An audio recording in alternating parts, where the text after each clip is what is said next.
right, good morning, everyone. Yeah, I can tell you guys got that extra hour of sleep. You guys are like awake today. I love it. Well, my name is Eli. I'm the pastor here at Nickel City Church. I'm so glad you're here. We are continuing our series today called God Over Me. And this series that we are in, it's taking a look at God's way of doing things. And we're finding that as we do things God's way, that our lives actually become better because of it. And so we're going to be continuing in this today. Now, I'll tell you something. In my life, I never imagined that I would be a pastor. In fact, it was kind of always the opposite in my life. People around me growing up always said, Eli, I think you're going to be a pastor. And I was like, no way, not going to happen. There is no possibility of that. In fact, whenever I was really young, about 7, 8 years old, I really wanted to become a veterinarian. That was my goal. That is what I wanted to be. I loved animals. We had hermit crabs and fish. We adopted a stray cat. Actually, we have a picture of a very young, embarrassing me here. Yeah, that's our little stray cat that we adopted. In fact, we had another cat who wandered into our house, a little orange tabby cat who was a kitten, and we adopted, and he died as a kitten, and it was so sad to me as a little boy. I determined in my mind, I said, I never want this to happen to any other cat. I never want there to be any other stray cats. I'm going to become a veterinarian so I can take care of all of the cats in the world. And so I kind of had this plan in my mind. And there was a family friend when I was about this age who looked at me and they said, Eli, well, you know, it's really great that you love animals. It's really important to love animals. That's a really good quality. But Eli, I feel like you would be really good at loving people. I think that you'd be really good at showing people God's love. And so they kind of spoke that over me, and I looked at them, and I was like, no way. I said, listen, I'm going to be a veterinarian. That's very nice that you think I could be a pastor, but I don't really want that for my life. I want to be a veterinarian so I can save all the cats. Well, I grew up a little bit, and I became a teenager. And as I became a teenager, I got really into skateboarding. I had the long hair, and I wore my skater shoes everywhere. Oh, yes, the very embarrassing MySpace profile picture right here. So I had the long hair, and I always wore a zip-up hoodie, and I had a few buttons pinned on me. And I would skateboard or ride my little BMX trick bike anywhere that I went. And even during this season of my life, I had someone come up to me, and they said, Eli, I kind of see past the rough exterior. They looked beyond what they saw, and they said, Eli, I feel like God is telling me that one day you're going to become a pastor. And I looked at him in this season of my life. I said, I'm sorry, but you aren't hearing from God. You are wrong. Like, let me tell you something. In this season, I was like, I don't like church. I hate church. I don't even like God. Like, I don't think that you're hearing from God in this moment. I think you're completely wrong. And then in the next few years, God changed my life and kind of rearranged things in my life. And in my last year of high school and my first year of college, I felt God speak to me, and he said, I felt him speaking that I was going to work at a church. And I was like, okay, well, let's see what that looks like. I mean, I really still loved playing music, and I loved kind of being a part of a worship team. So I thought, well, that's something I can do. I can become a worship pastor, and I'll become a pastor, but it will be a pastor on my own terms. All right, I'll do like kind of what I want to do still, and I love playing music, and I love worshiping God. And so this is a good fit. This is a way that I can use the skills or gifts, and I think I could really feel fulfilled in this, and I think I could have fun with this. So I went to school to become a worship pastor. I went to school in Colorado to learn how to become a worship pastor. I was like, well, technically it's still a pastor, but I'm like, you know, doing stuff that I love. And so I went to school there, and ultimately I moved here to Buffalo, New York, and you can now know the story, right? If you listened 2 minutes ago, I said, hi, my name is Eli, and I'm the pastor here at Nickel City Church. So in my life, my plans never really worked out. I had kind of dreams or ambitions. I had maybe my 5 or 10 year plan. I had what I thought I was going to do for all of my life mapped out, but it never really worked out that way. And it's interesting to look back And I think that we all kind of deal with this in some capacity. I think that we all are really good at making our own plans. We're really good at kind of scheduling out and dreaming up what we want to do and pursuing those things and trying to accomplish our goals. And a lot of times, maybe in your life, it even sounds like this. You're like, well, you know what? I want to have this certain job. So I'm going to go to college and I'm going to get a college degree so that at the end of it, I can go and get this job and I'll get this type of job and I'll make this kind of money and I'll move to this certain area and work at this company. And so maybe you're good at planning your life, and maybe you have these dreams in your mind. Maybe you are kind of the opposite. Maybe you say, well, you know what, I'm going to finish college, and then I'm going to get married, and then we're going to have kids, and we're going to have the white picket fence and kind of do that whole ordeal, and everything's just going to be wonderful and go smoothly the way that I'm dreaming it in my mind. Maybe you are kind of even in the middle of this season. Maybe you're kind of an entrepreneur, and you're like, you know what, I'm going to start up a company, and I'm going to create the best products, and I'm going to get investors, and I'm going to get so many investors to give me so much money, and I'm going to make these products. I'm going to make people happy with the products that I make, and maybe you're dreaming up your future in that way. But I think what happens a lot of times is oftentimes our plans don't end up working out. Our plans that we've dreamed and spent so much time on don't actually end up happening. And I think a lot of times that's because we are kind of battling with what we're going to be talking about today, of crafting our plans, but in fact, maybe God has something different in store for us. And there's a verse in the Bible, and it says this, that we can make our plans, but the Lord determines our steps. And so it's this idea that maybe we're really good at dreaming and planning out our future, but ultimately God is sovereign and God has a desire and a plan for your life. And so sometimes he's calling us back towards the plans and the purpose that he created us for. And so oftentimes they're kind of going different directions. And so that's really what we're going to look at today. Remember this series, we're looking at our way of doing things versus God's. And so we're going to be ultimately looking at purpose over plans. Purpose over plans. Again, we're really good at making plans. We're really good at dreaming up and creating our future and our 10-year plans. But the reality is that God has a purpose for your life. God, before you were even born, had designed you. He had a reason for you to be here on this earth. And he has a purpose for your life that he is constantly calling you back towards. Now, maybe for some of you in this room, some of that purpose would be to work at a church. Maybe one day you'll be a pastor or you'll be a worship leader at a church. That would be pretty cool. But maybe it's not in working in a church, but maybe God has a purpose for your life even in the midst of your 9-to-5 job. Maybe God has a specific purpose where you're at. And maybe he wants to lead you to a place so that you can make an impact on the lives of the people around you. We all have a purpose, and the reality is you can ignore the purpose that God has for your life. You can run from it, but it's always still there. God is always calling you back towards it. There's a reason why you were created and a reason why you're here on this earth. And so in this series today, we're looking at how life is better when we embrace the purpose that God has designed you for, when we embrace the purpose that he's given you in your life. Because that's really how we are going to function best in life. I like to think of it like this. Imagine I had a tool in my hand. Imagine I had a screwdriver. I could take that screwdriver and use it as a hammer. And the reality is if I hit it hard enough, it probably will work, right? If I work really hard and really slam that screwdriver down, it will work, and it will work to hammer in a nail.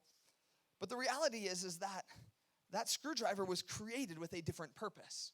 And so if I use that screwdriver with the purpose that it was designed, it's going to go a lot smoother for me in my building projects, right? And so it's the same in our lives, that we can live outside of God's purpose, but our lives are ultimately better when we step into and live for the way that God designed us to. And so today I want to go back to that verse from Proverbs, and I want to read this a little bit more, and I want to read a little bit more of that chapter. But before we do that, I want to give you a little bit of context about the book of Proverbs. The book of Proverbs was written by a very wise king named Solomon, as well as two other kings for the later chapters. They wrote the last few chapters. And it was written with this purpose, to pass on and to teach wisdom. And so that was the purpose of the book of Proverbs. And Solomon in particular, he had a very specific reason why he wanted to pass on wisdom. He had a few sons. And he wanted to pass this on. He wanted his sons to be men who loved God. He wanted his sons to be good leaders. And so he passed on this idea, all of these kind of tidbits of wisdom, so that his sons would grow up learning and understanding what it was like to follow God. And so here's where we're going to jump in Proverbs chapter 16. And so it says this. Starts off by saying, we can make our own plans, but the Lord gives the right answer. People may be pure in their own eyes, but the Lord examines their motives. Commit your actions to the Lord, and your plans will succeed. The Lord has made everything for its own purposes, even the wicked for a day of disaster. The Lord detests the proud, and they will surely be punished. Unfailing love and faithfulness make atonement for sin. By fearing the Lord, people avoid evil. When people's lives please the Lord, even their enemies are at peace with them. Better to have little with godliness than to be rich and dishonest. Then here's where we read that verse before. It says, we can make our plans, but the Lord determines our steps. So I want to pause here for a moment. You know, I really love the book of Proverbs because it really goes along a lot with this series that we're talking about doing things God's way. Not just doing things the way that we designed. And so if you're interested in this series, if you are enjoying this series so far, I'd encourage you to pick up the book of Proverbs, to read it, because a lot of these things are comparing, hey, when we do things our ways, it doesn't work out as good. But if we shift our attention and our focus to do things God's way, it ends up being better for our lives. And that's exactly what we see. But let's keep reading a little bit more in this chapter. In verse 18 says, pride goes before destruction, and haughtiness before a fall. Better to live humbly with the poor than to share plunder with the proud. Those who listen to instruction will prosper. Those who trust in the Lord will be joyful. There is a path before each person that seems right, but it ends in death. Better to be patient than powerful. Better to have self-control than to conquer a city. And it ends by saying, we may throw the dice, but the Lord determines how they fall. All right, so in this whole chapter, we see this idea of kind of this compare and contrast. This saying, hey, here's a way that we like to do things, but here's God's way, and it's better. But look at how many times in this chapter alone it talks about our own plans. It says things like this. It says that we make our own plans. We try to make our plans, but God ultimately gives us the answer. We make our own path, but God determines our steps.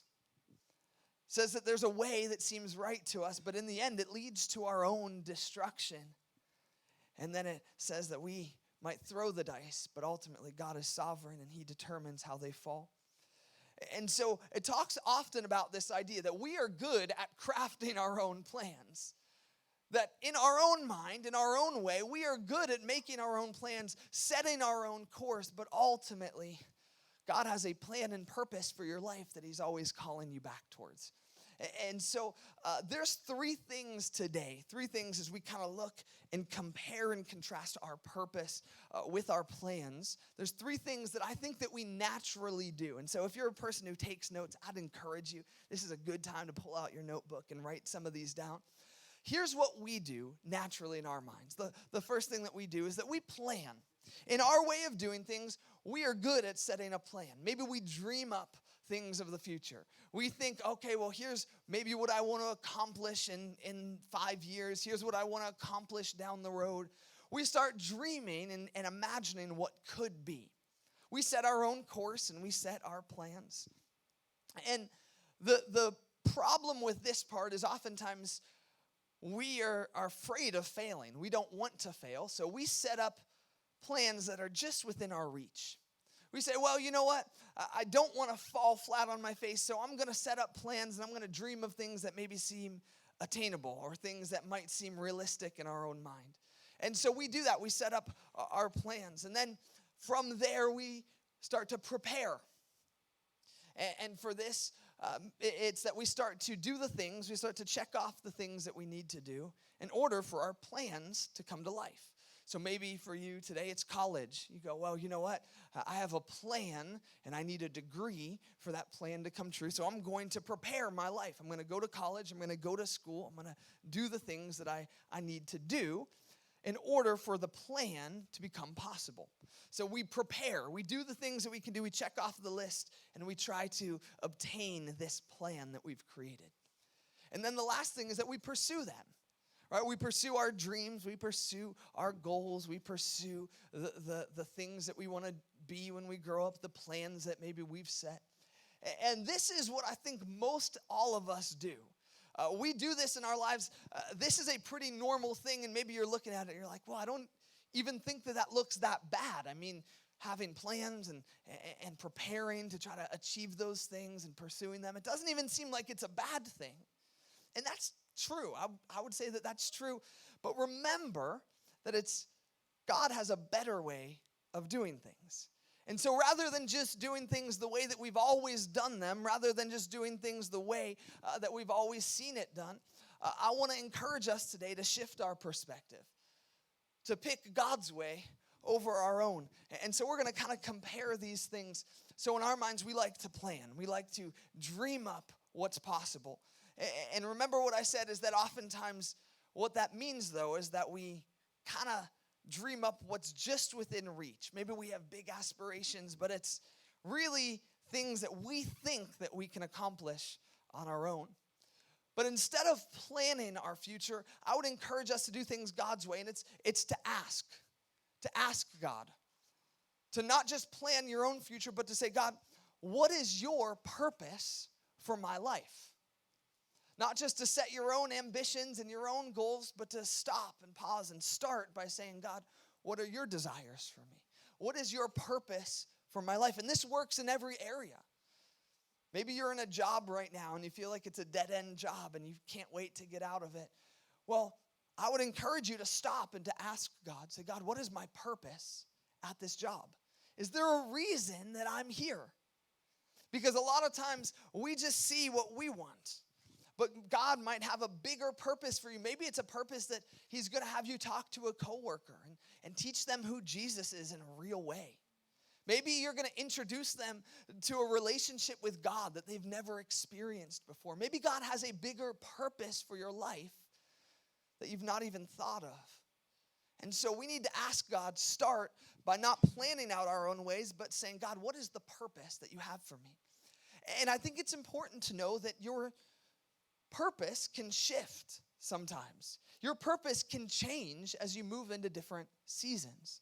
I think about it like this. Whenever I was in college, I had a purpose that was really based around me. I was a single guy in college, and the purpose of my life was to grow, to be more like Jesus.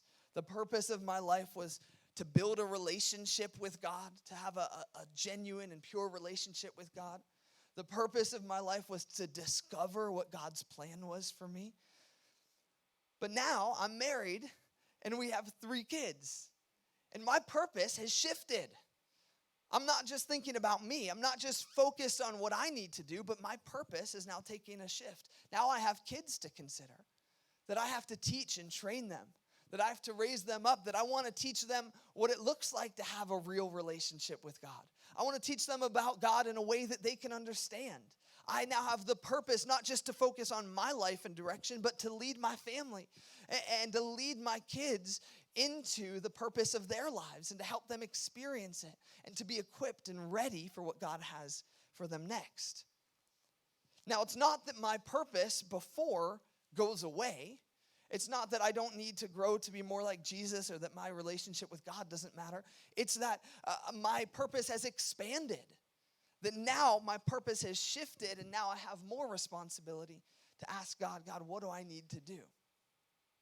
I think about my parents. My parents, they raised 5 kids. I'm the youngest. And their purpose was to train us and teach us. It was to correct us and to raise us up. But now we're all out of the house.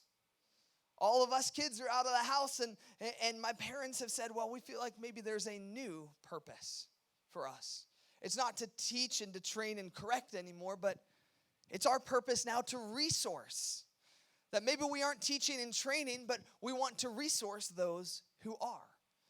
And so they've shifted into a new purpose for life. And it's the same in all of our lives. That maybe you are in a season right now that God's purpose for you is unknown. But God wants to show you, and so I would encourage you to start by asking this question. Rather than being stuck in your own plans or your own ambitions, say, God, what is the purpose that I'm here on this earth? What's the purpose that I'm in the family that I'm in? What is the purpose in this relationship that I'm in? God, what is your purpose at the job that I'm at? We need to start off by asking, because God's ways are better than ours. So rather than planning, I would encourage us to shift our mindset to asking God, saying, God, what is my purpose? The second thing that we do is, in our minds, we like to prepare. We like to do the things that we need to do in order to achieve the goals that we've set, to achieve the plans that we've laid out. But the problem with this is oftentimes that leaves us doing the very minimum. Think about it this way. If you have a plan or a goal to become an auto mechanic, well, you probably don't need a master's degree or a PhD, right? And that makes sense, that you prepare just for the level that you are going to do. You focus on that area. But the problem with that is in our lives, what we can do is we can limit ourselves to just prepare for a certain thing. We prepare for an end result. But instead of prepare, I want to encourage us to do this. It's to grow. To grow. See, there's a subtle difference here. And it's not just preparing for a certain goal or a certain plan to be achieved, but it's saying, God, I want to grow. In our lives, maybe you're at a place where you do need a college degree. Maybe you need that for what God is going to use you in the future, and that's good. But rather than thinking of it as a time to prepare or just checking off something on a list, I would encourage you to say, God, I want to grow during this season. I want to grow in my knowledge. I want to grow in the knowledge of my field. But God, I don't just want to limit it to that. I don't just want to do the minimum. God, I want to grow in every area of my life. I want to grow in knowledge. I want to grow in maturity in my life. I want to grow in emotional health. I want to grow in my spiritual knowledge. I want to grow in my relationship with God. See, when we do that, when we prepare, we limit ourselves just to our plans. But when we grow and when we're committed to growth, we say, God, I want to be ready for whatever comes next. God, even if you shift or change my plans, as long as I'm committed to growing, I'll be more equipped and more ready for whatever you have for me next. And so rather than just preparing in our lives, I'd encourage us to shift to grow and be committed to growth in our lives. And then the last aspect is this, is that we oftentimes will try to pursue, and we talked about this a little bit last week when we talked about striving, that we'll pursue our plans. Maybe you get out of school and you're like, I need to find this job. I have all this debt weighing on me. I need to find a job that fits in this field, and I need to get the best internship, and I need to work so hard to make these plans happen. But God has a better way. I would encourage us to shift our mindset from pursuing and pushing for our plans to just simply say yes to God. Just say yes to God. And here's where we're going to wrap up. I'm going to tell you the end of my story. I told you a little bit about the beginning, but let me kind of finish by telling you the rest of it. So I went to school in Colorado to become a worship pastor. That's what I studied. That's what I was excited to do. I had planned it in my mind. I had it all laid out. I finished school in Colorado, and I moved here to Buffalo to do just that, to be a worship pastor. In fact, I moved up here to help start the church, and my first position here at the church was to be a worship pastor. I did all the worship and all the music.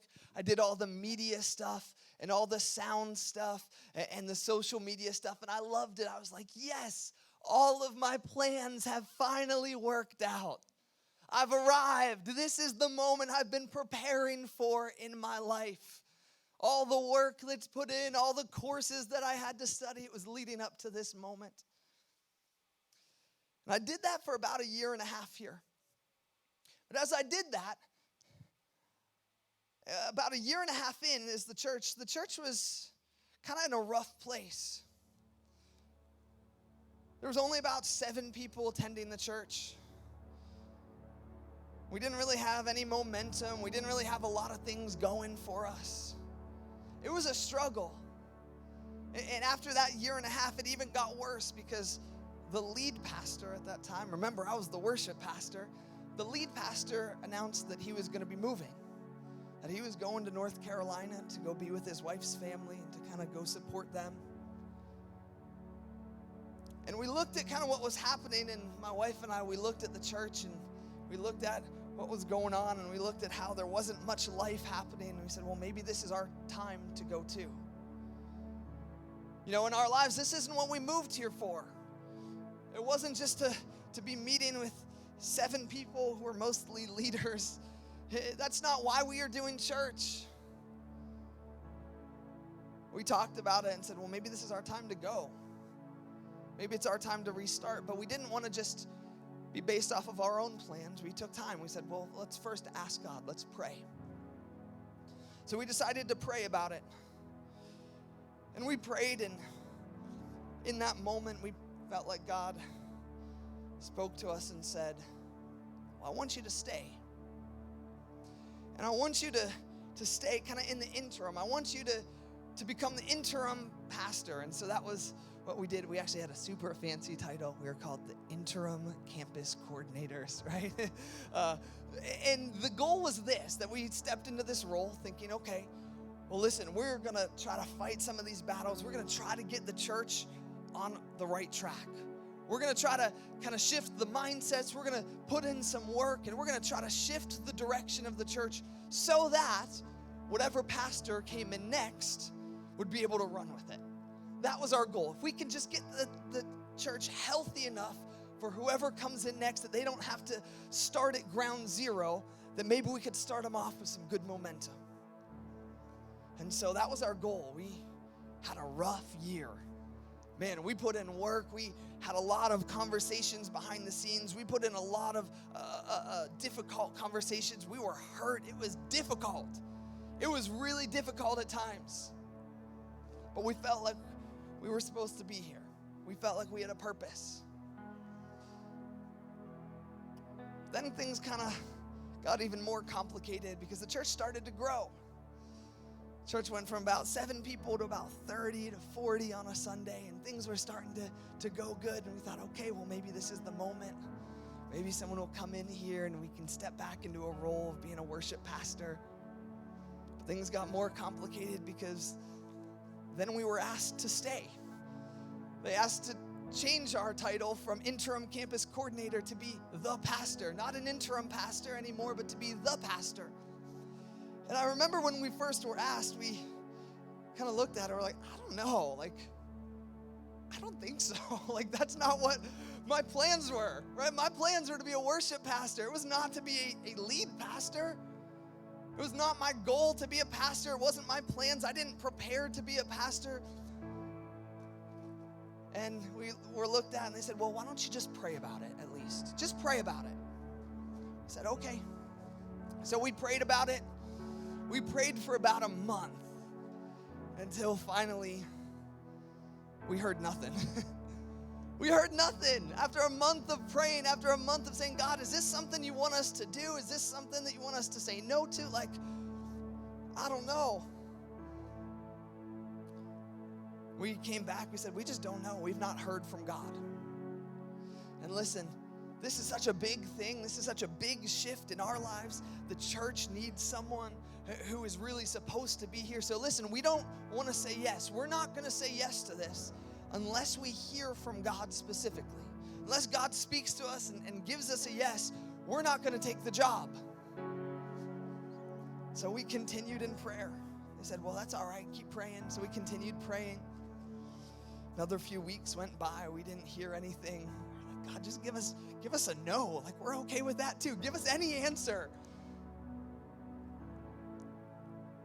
Then finally one moment, and I remember it so vividly. My wife and I, we had just gotten on an elevator. And the doors just shut. In that moment, God spoke so clearly. He said, I view you as a pastor. That was the moment for me. I was like, listen, all right, we're all in. I'm not prepared for this. This is not what I dreamed of. This is not what I asked for. But God, we want to say yes to you. And so we stepped into a role to become the pastor here at Nickel City Church. No interim, no condition. Not what we dreamed up, not what we ever imagined, not what we ever asked for. But we made a commitment that we wanted to say yes to God.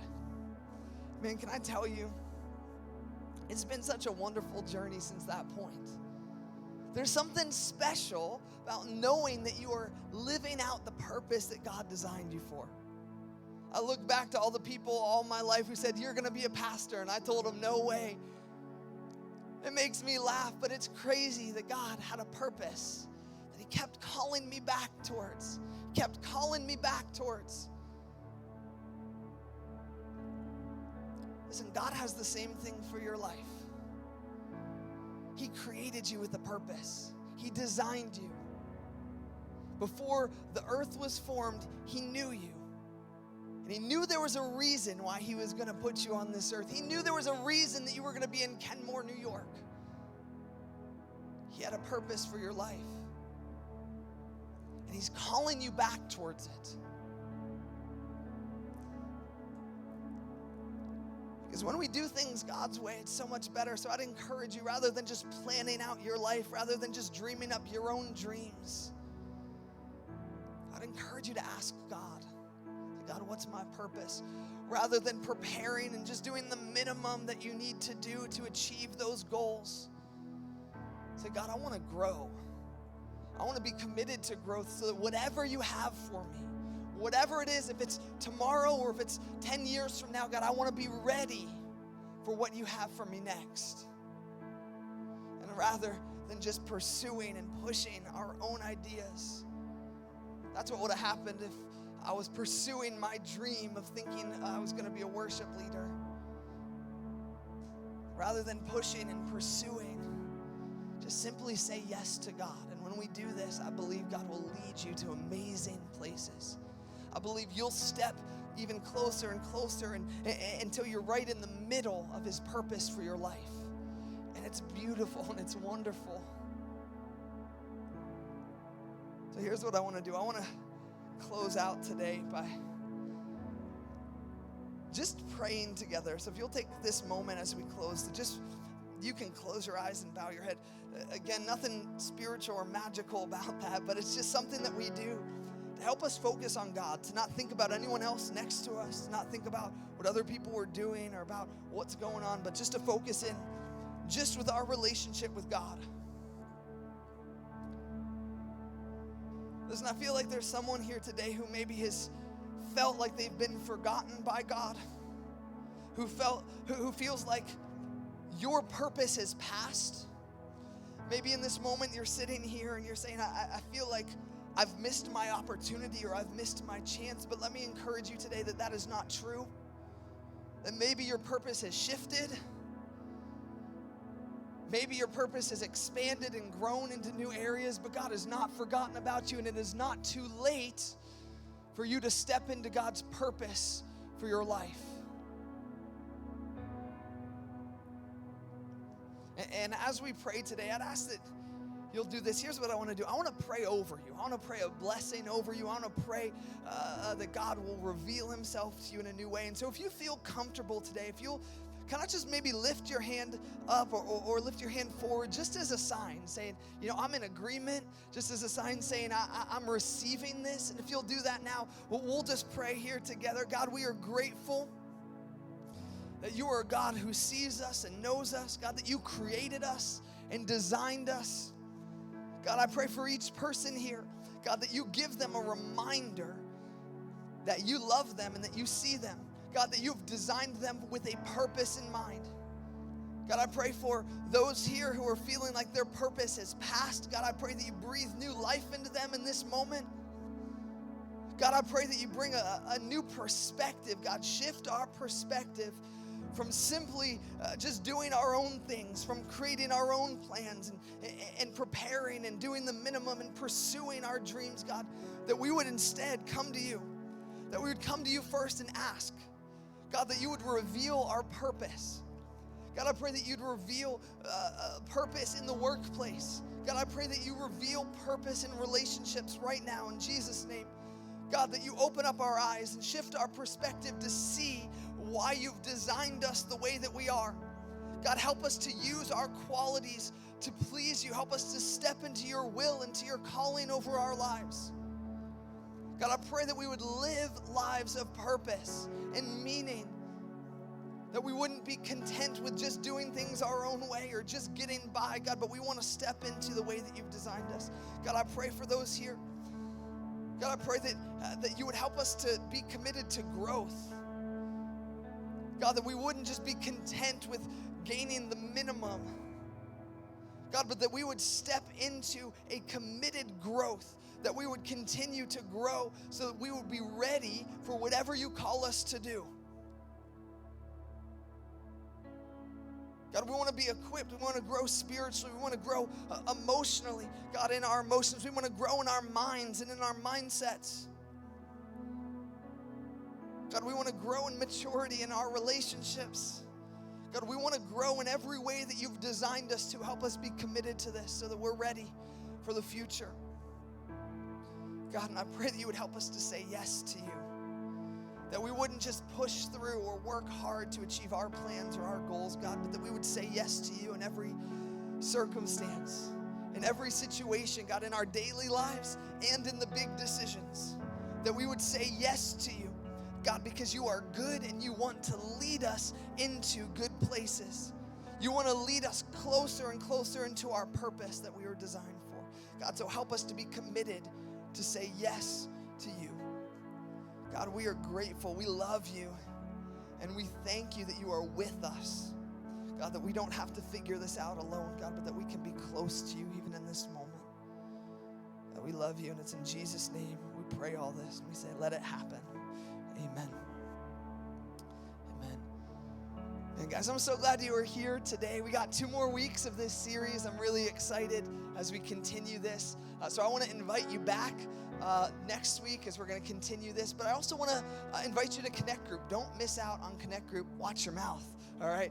So come hang out. We're going to have some great discussion and some good snacks and a fun time of community as we're learning and growing together. So Wednesday right here at the church. But for now, guys, we love you. I'm glad you were here, and we'll see you guys all later. Thanks.